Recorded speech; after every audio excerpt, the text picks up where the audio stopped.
Iris. Ice from First Christian.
Take the Money and Run is by which band? Take the Money and Run. What's this, Steven?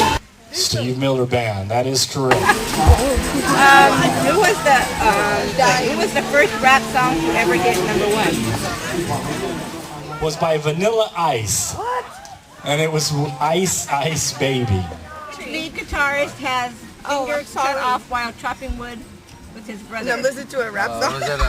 However, he was very, very important to the rock and roll era.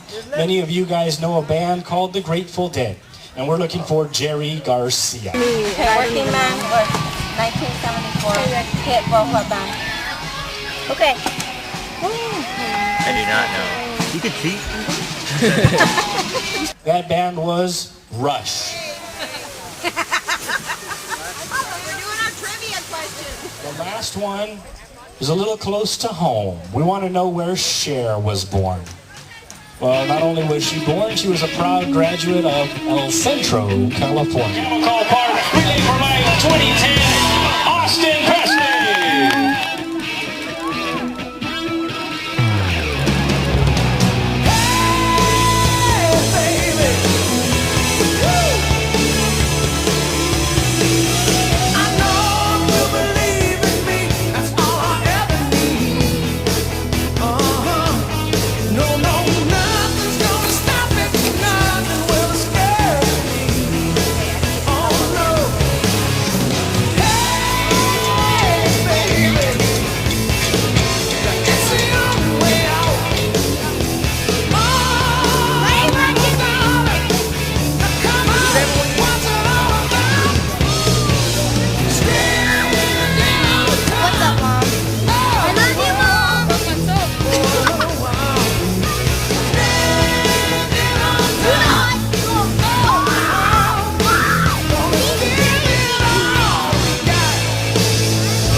participation points as well as winner points. So lots to be given away at the 3 o'clock hour.